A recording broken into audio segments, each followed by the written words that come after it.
This is Breendonk prison in Belgium. It offers evidence of Nazi brutality imposed on Belgian patriots during the period of German occupation.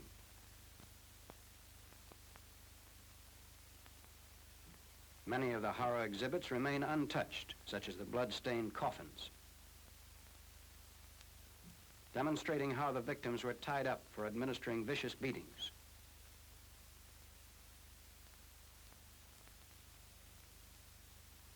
A barbed wire stick was used on the backs of the men.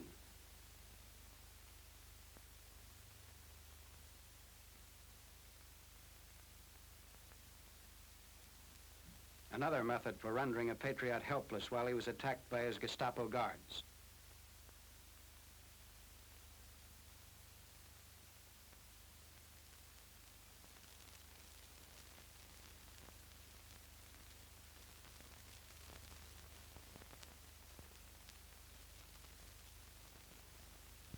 The Nazis also would tie a man in chains in this manner and then apply the tourniquet.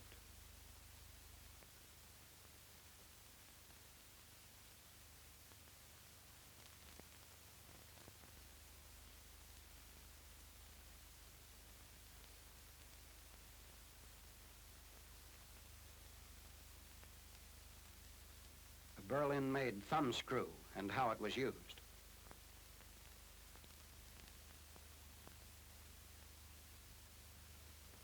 The victim shows scars caused by repeated beatings.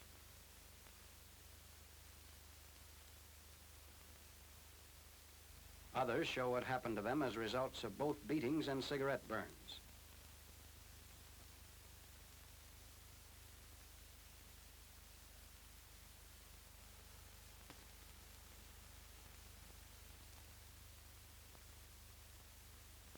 A Belgian demonstrates the manner in which his crotch was split by the Nazis.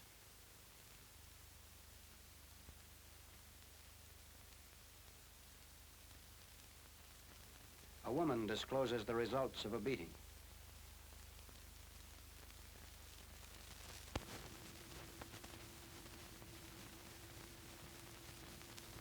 The Harlan concentration camp near Hanover. Out of 10,000 Polish men brought here 10 months prior to April 1945, only 200 remain. Prisoners who could walk were removed before American troops entered Hanover. The others were left to starve and die. Immediate relief was provided for the men with the arrival of a Red Cross clubmobile. The men broke into tears when they were given hot soup, other food, and cigarettes and clothing.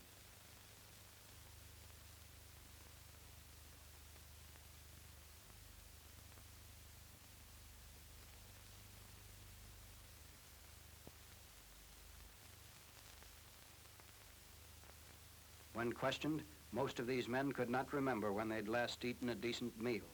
Many had been beaten and tortured so long their minds had failed.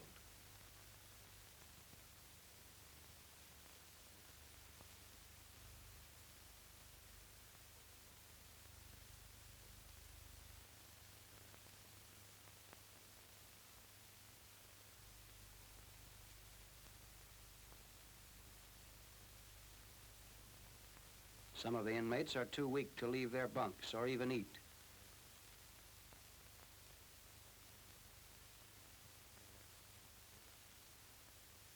Others bunk together to keep their frail bodies warm.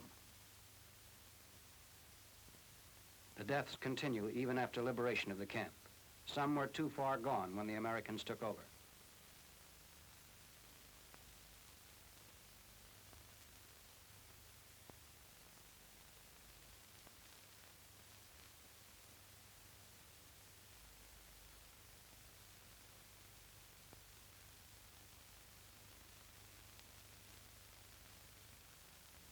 An AMG sergeant checks the list of inmates.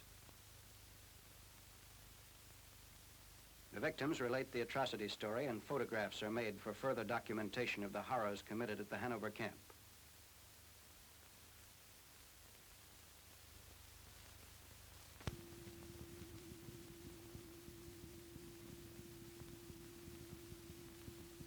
This concentration camp was overrun by American troops in April. The prisoners were mainly Poles and Russians. Maltreated and starved, 1,700 were housed in tents which contained only 100 bunks. While our forces were nearing Arnstadt, the Nazis removed most of the captives.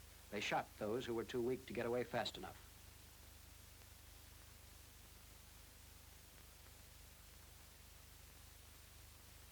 Savage watchdogs were used to help guard the camp. German civilians are forced to dig up the bodies. This is the second burial ground for the victims.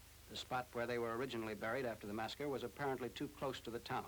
The Arnstadt villagers could not tolerate the stench of the dead, and they themselves moved the bodies to this site. Now they again must exhume the corpses, this time under armed persuasion.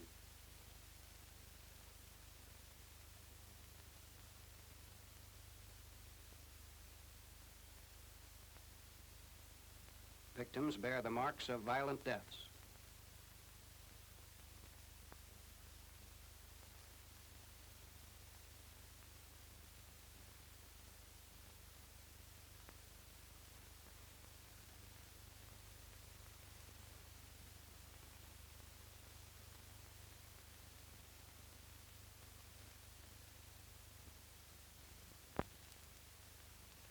American troops view the evidence of Nazi barbarism.